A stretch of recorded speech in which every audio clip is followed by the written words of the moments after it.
రాష్ట్రంలో మాజీ మంత్రి అంబటి రాంబాబు అరెస్ట్ చర్చనీయాంశంగా మారుతున్న నేపథ్యం అయితే కనిపిస్తుంది. ఇదే అంశంపై మనతో పాటు మాట్లాడడానికి విజయనగరం జిల్లా అధ్యక్షులు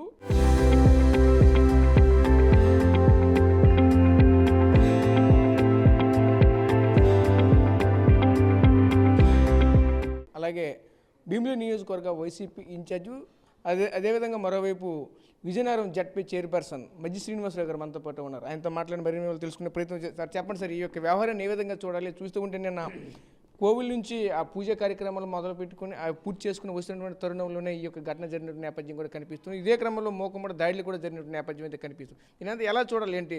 వాళ్ళొక పక్క వాళ్ళైతే అనుచిత వ్యాఖ్యలు చేశారు, మేమైతే కోప ఉద్రేక్తకు గురయ్యామని చెప్తూ ఉన్నారు. దీనంతా ఎలా చూడాలి ఏంటిది?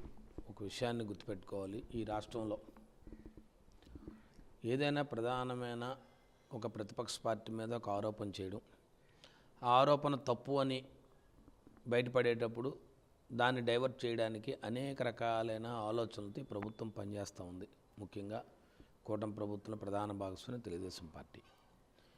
ఏదైతే కలియుగ వెంకటేశ్వర స్వామి వారు ప్రపంచవ్యాప్తంగా భక్తులున్న మనోభావాలకి దృష్టిలో పెట్టుకొని వైఎస్ఆర్సీపీ ప్రభుత్వం జగన్మోహన్ రెడ్డి గారి నాయకత్వంలో ప్రభుత్వం కల్తీ నెయ్యి చేసింది, వాళ్ళ లడ్డు ప్రసాదాలు అని చెప్పి పెద్ద ఎత్తున ఒక దుష్ప్రచారం చేశారు.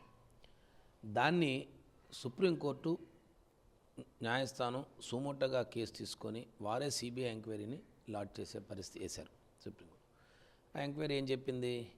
ఎక్కడా కూడా ఆరోపణలు వచ్చినట్టు జంతువులకు సంబంధించి ఎలాంటి పదార్థాలు కూడా ఆ నెయ్యిలో కలపలేదు అని సిబిఐ తెలిపింది.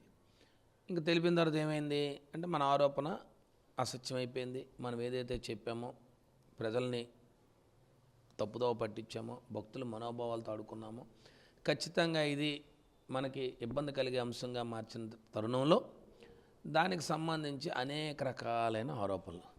ఓ పక్క ఏదైనా ఒక సిబిఐ ఛార్జ్షీట్ ఫైల్ చేసేటప్పుడు ఆ ఛార్జ్షీట్తో పాటు అందులో ఉన్న అంశాలు ఏంటి, అందులో ఎవరైనా ప్రధానమైన నిందితులు ఉన్నా, లేదు ప్రధానంగా ఆ ఛార్జ్షీట్లో భాగంగా అరెస్టులు కానీ వారి మీద అభియోగాలు మోపడం కానీ జరుగుతూ ఉంటుంది. ఇది సుదీర్ఘకాలంగా ఒక సంస్థ ఏదైతే విచారణ సంస్థ ఉందో విచారణ సంస్థ చేసుకునే విధానం.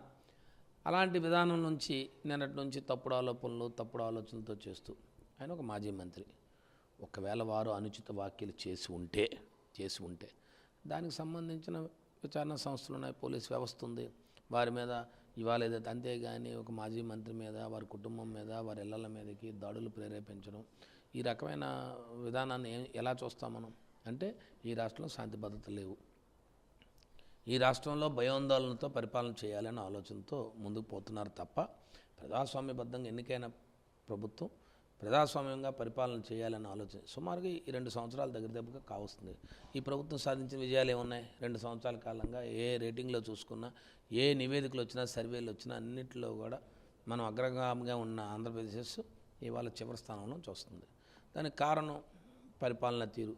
మరి మన సీనియర్లను చెప్పుకునే వాళ్ళు, మనకు అత్యంత అనుభవం ఉన్న వాళ్ళు అనుకుని చెప్పేవాళ్ళు, ఒక పక్క సంపద సృష్టిస్తామని చెప్పిన వాళ్ళు ఇవాళ సంపద సృష్టిపోగా అప్పులు మయం చేశారు. ఈ రాష్ట్రంలో సుమారుగా 20 నెలల కాలంగా సుమారుగా నెలకు యావరేజ్గా 15,000 కోట్ల అప్పుతో 3 లక్షల కోట్లు అప్పును చేశారు. ఈ అప్పు అంతా, ఈ డబ్బు అంతా ఎక్కడికి వెళ్ళిందంటే చూస్తే కనపడట్లేదు ఎక్కడ కూడా. ఓ పక్కన వెళ్తూ ఉంటే ఓ పక్క భూములు కేటాయించే పరిస్థితి. పప్పు బెల్లాల్లాగా భూములు కేటాయించేస్తున్నారు. ఓ పక్క 99 కేసులకి భూములు అంటారు, ఇంకో పక్క వచ్చి భూములను ఆక్రమించుకొని మళ్ళీ అవే ఆక్రమించి కబ్జా చేసిన భూములనే మాకు వచ్చి రెగ్యులరైజ్ చేయండి అని చెప్తారు. ఇంకా దాన్ని వాళ్ళు చెప్పేది అది మా ఆధీనంలో ఉందని చెప్తారు. ఇలాంటి రకరకాలైన ప్రభుత్వం ప్రజలు చూస్తూ ఉన్నారు, ప్రజలన్నీ గమనిస్తూ ఉన్నారు.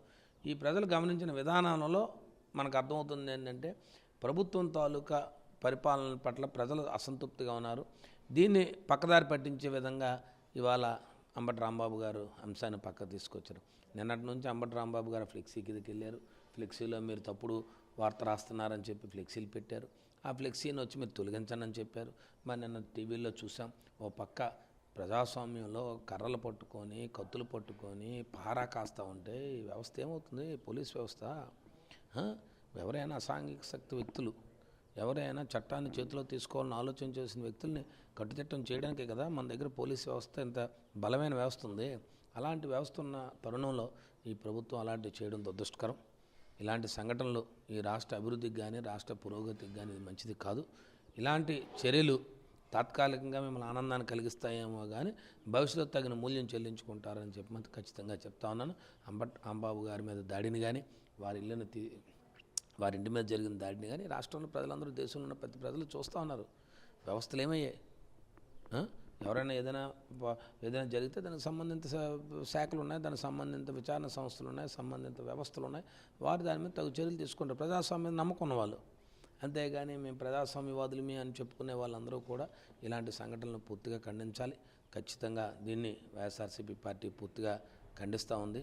ఇది మంచి విధానం కాదు అని చెప్పి మీ ద్వారా తెలియజేసుకుంటాం. అంటే ముఖ్యంగా మనం అయితే చూడొచ్చు, నిన్న జరిగినటువంటి అంతా ఆ ఇంటిని అంతా పూర్తిగా ధ్వంసం చేసిన పరిస్థితి, కారుని ధ్వంసం చేసిన పరిస్థితి, పూర్తిగా ఆ గ్లాసెస్ని పగలగొట్టి ఇంట్లోకి వెళ్ళి సొరబడి పైకి వెళ్ళినటువంటి పరిస్థితి అంతా కూడా చూస్తూ ఉంటే ఎలా అనిపిస్తుంది? అదేవిధంగా ఈరోజు అరెస్ట్ మళ్ళీ చేశారు, రాత్రి అంతా అరెస్ట్ చేశారు. దీన్ని అంతా ఎలా చూడాలి? తప్పు చేసింది ఒకరు, ఈ ఓన్లీ అనుచిత వ్యాఖ్యలు చేసినది మాత్రం ఎంత స్పీడ్గా అరెస్ట్ చేశారు. దీన్ని అంతా ఎలా చూడాలి? నేను చెప్తున్నాను, రాష్ట్రంలో ఏ వ్యవస్థలు సరిగా పనిచేయటం లేదనడానికి అదే నిదర్శనం. ఇప్పుడు ఒక మాజీ మంత్రి ఇంటి మీదకి వెళ్ళి దౌర్జన్యంగా కర్రలు, కట్టలు, రాడ్లతో వెళ్ళి ధ్వంసాలు చేస్తూ ఉంటే ఆ ఇంట్లో మహిళలు ఉన్నారు, ఆ ఇంట్లో పిల్లలు ఉంటారు, ఆ ఇంట్లో కుటుంబ సభ్యులు ఉంటారు, వీళ్ళందరూ భయభ్రాంతులు వచ్చాడు. దీన్నే ప్రజాస్వామ్యవాదులందరూ కూడా దీన్ని ఖండిస్తూ ఉన్నారు. ప్రజాస్వామ్యం రాష్ట్రంలో లేదు అని చెప్పడానికి, ఒక రాజ్యాంగబద్ధంగా పరిపాలన జరగట్లేదు అనడానికి ఇంతకన్నా మన ప్రత్యక్ష నిదర్శనం లేదు. ఖచ్చితంగా కేంద్ర ప్రభుత్వ సంస్థలు కానీ కేంద్ర ప్రభుత్వం కానీ తక్షణమే జోక్యం చేసుకోవాలి. తక్షణమే కేంద్ర హోంశాఖ జోక్యం చేసుకోవాలి. ఈ రాష్ట్రంలో పరిస్థితులు అన్నీ కూడా అదుపు తప్పాయి కాబట్టి గవర్నర్ గారు తక్షణమే జోక్యం చేసుకొని ఖచ్చితంగా దీన్ని పరిపాలన ఒక అదుపులో తీసుకొచ్చే భాగంగా ముందుకు పోవాలని చెప్పి మీ ద్వారా కోరుతా ఉన్నాను. ఇదే విధంగా జరిగితే పార్టీ నుండి ఏ విధంగా చర్యలు ఉండబోతున్నాయి ఏంటి? వైఎస్ఆర్సీపీ నుంచి అధికారులు కావు, వైఎస్ఆర్సీపీ పార్టీ ప్రజాస్వామ్యవాదంగా పనిచేయాలని కోరుకుంటాం. గతంలో మా ముఖ్యమంత్రి గారు వైఎస్ఆర్సీపీ ప్రభుత్వం ఉన్నప్పుడు కూడా ఎవరైనా ఏదైనా తప్పు చేస్తే ఖచ్చితంగా వారి మీద క్రమశిక్షణా చర్యలు కానీ లేదు ఖచ్చితంగా వ్యవస్థలు పనిచేసే విధంగానే వారు పరిపాలన చేశారు. ఆ రోజుల్లో ఎవరిని కూడా కట్టుదాటి పని చేయనివ్వలేదు. ప్రతి ఒక్కరికి లక్ష్మణ రేఖను గీసే ఉంచారు. కానీ ఇవాళ ఈ ప్రభుత్వం అలా కాకుండా ఇవాళ అందరూ కూడా చట్టాన్ని మన చేతిలో తీసుకొని అనేక రకాలుగా ఈ రకమైన దాడులు పాల్పడడం అనేది ఇది గత 18 నెలల కాలంగా జరుగుతూ ఉంది. ఇది ఇంకా పీక్ వెళ్ళిపోయింది. అందుకని ఇది గతంలో సోషల్ మీడియా కార్యకర్తల మీద అక్రమ కేసులు పెట్టడం అని, వైఎస్ఆర్సీపీ నాయకుల మీద కేసులు పెట్టడం అని కానీ, నిన్నటి రోజుని విడుదల రజనీ గారు ఒక మహిళా మాజీ మంత్రి, ఒక వెనుకబడిన తరగతుల వర్గానికి చెందినవారు, వారి మీద దాడి గుసుకొల్పడం కానీ ఇవన్నీ చూస్తూ ఉంటే రాష్ట్రంలో పూర్తిగా అంటే ప్రభుత్వ పాలకులు ఎప్పుడూ కూడా అసహనంగా ఉండకూడదు. మరి వారి అసహనానికి ఈ నిదర్శన ఈ జరుగుతున్న సంఘటనలన్నీ కానీ నేను మీకు తెలియజేస్తా ఉన్నాను. సో చూసాం కదా, ముఖ్యంగా చూసుకుంటే ఒకటే చెప్పుకోసం నేపథ్యం అయితే కనిపిస్తూ ఉన్నది. ఏదైతే రాష్ట్రంలో చూసుకుంటే పూర్తిగా శాంతి భద్రతలు అయితే మాత్రం పూర్తిగా విఘాతం కలిగించే విధంగా కనిపిస్తున్నట్టు కూడా మనతో పాటు చెప్పుకోసం నేపథ్యం కూడా కనిపిస్తూ ఉన్నది. ప్రస్తుతానికి ఏదేమైనప్పటికీ సరే ఇటువంటి చర్యలు కరెక్ట్ కాదంటూ కూడా మనతో పాటు చెప్పుకోసం నేపథ్యం అయితే కనిపిస్తూ ఉంది. కెమెరా పర్సన్ నాయుడుతో రాజేష్, RTV, విజయనగరం నుంచి. చరిత్ర సృష్టించినోడు ఇప్పుడు ఆ చరిత్రని తిరగరాయబోతున్నాడు. అబద్ధాల గోడల్ని బద్దలు కొట్టి నిజాలను రాగా మీ ముందుంచబోతున్నాడు.